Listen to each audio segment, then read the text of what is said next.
Today, I'm going to go deeper on taking body measurements and explain on a deeper level on the proper way of taking these measurements. So now to take the neck round measurement, you're going to place the tape around the neck this way like this and place the tape this way, as you can see. Now, I'm not going to place the neck round like this. If I place it this way, the neck will become too tight after making the garment. So I'm going to place like 2 fingers in and I'm going to mark my neck. So for the neck, I can decide to use 16 inches or 17 inches depending on the kind of garment I'm making.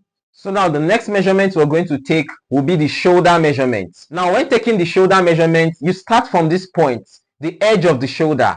Now the edge of the shoulder is this point just right before your arm slopes down. Now this is the edge of the shoulder. Down from this point, the hand slopes down. So just at the edge of the shoulder here, you place your tape. You take it all the way to the other side. You also stop at the edge of the shoulder before your arm slopes down. So now what we have here is 21 inches. So our shoulder is 21 inches. So now we're going to take the sleeve length. We'll start with the short sleeve length. So now to take the short sleeve length, you're going to place the tape at the edge of the shoulder. Then when you place your tape, so depending on the length of the sleeve that you want to take, some people like their length of sleeve to come down close to their elbow. Some just like it at the middle of their biceps. But the standard short sleeve measurement stops at the middle of the biceps. So let's say I want to place the short sleeve length at the middle of the biceps. I'm going to take my measurement and I'm going to stop at 9 inches. So the short sleeve length will be 9 inches. So now we're going to take the long sleeve length. So just like we took the short sleeve length, I'm going to place my tape at the edge of the shoulder, place my tape here, then I'm going to take the length of the sleeve till it gets to the arm. So now just at this point where your hand connects to your arm, just after this bone on your hand,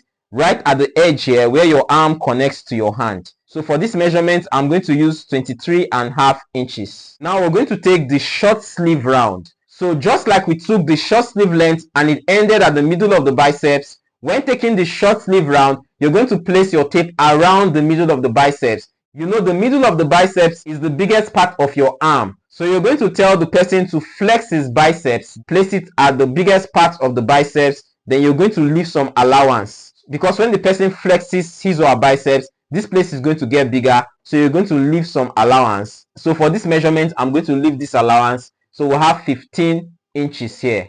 So now we're going to take the long sleeve round.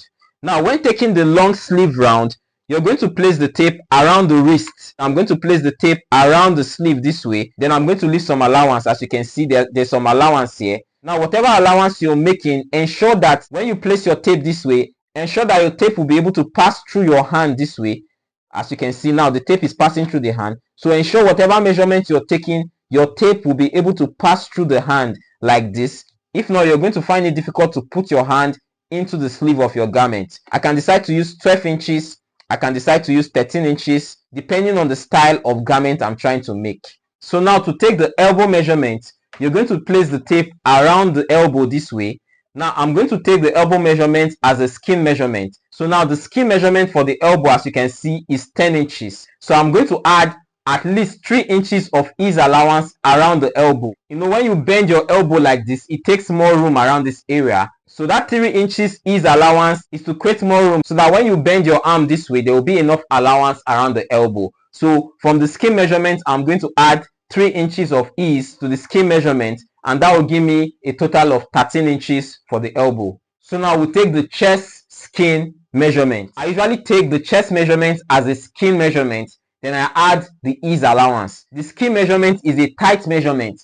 I'm not going to use that skin measurement when I'm cutting the clothes. I'm going to add the ease allowance when I'm cutting. So the essence of taking the skin measurement is to get an accurate measurement of the chest so that I will know the allowance I'll add to it depending on the fit of the clothes. So now taking the chest skin measurement, you place the tape around the chest area this way. I'm not going to add any allowance whatsoever. I'm just going to place a finger inside. So now the chest skin measurement is 40.5 inches. Now, if the person wants the clothes to be fitted, that is not too big, I can add 4 inches of ease allowance. So let's say I add 4 inches of ease allowance to this chest skin measurement, which is 40.5, is going to be 44.5. That is 44.5 inches. If the person wants a normal fit, I can decide to add 5 or 6 inches.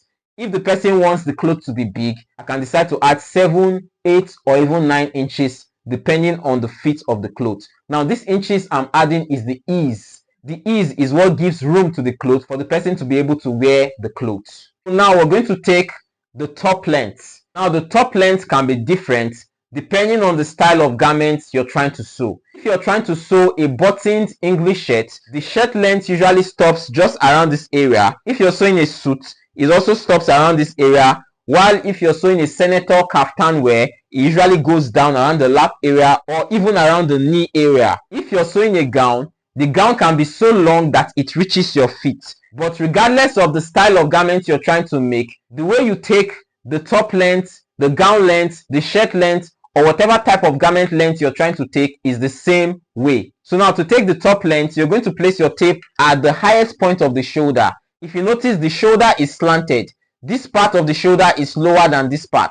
So you're going to come to the highest point of the shoulder. Now you're going to place your tape at the highest point of the shoulder here, just where it connects to the neck. Then you're going to take your tape and take it all the way down. So depending on the length of the garment you're trying to make, if you're making an English shirt, you can stop just after the end of the zipper. That is, if you're wearing a trouser that has a zipper, you can stop there as your top length or your shirt length. But if you're sewing a gown or you're sewing something longer, you can come all the way down. So wherever you decide to stop, that will be your top length. So now I'm going to show you how to take the trouser measurements. To take the waist measurements, you're going to place the tape around the waist this way.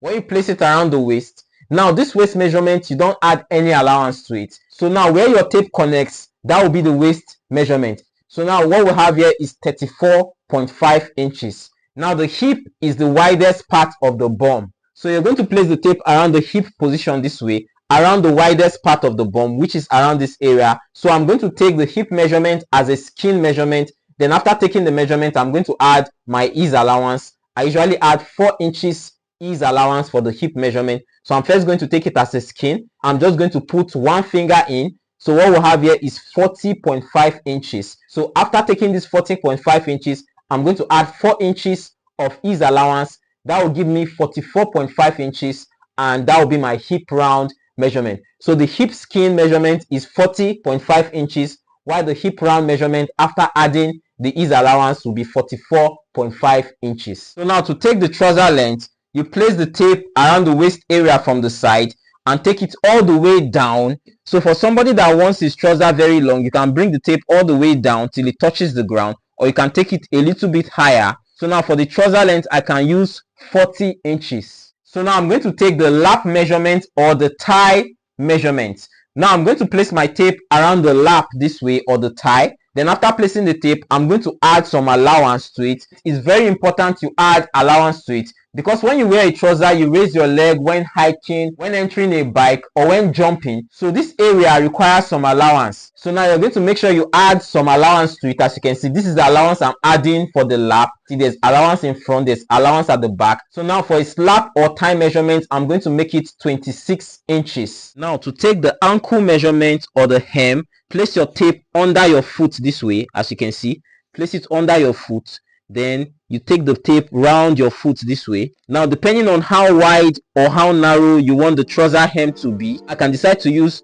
13.5, 14 inches, 15 inches, 16 inches, or even 17 inches, depending on how wide I want this trouser hem to be. So this is how to take the ankle or the trouser hem measurement.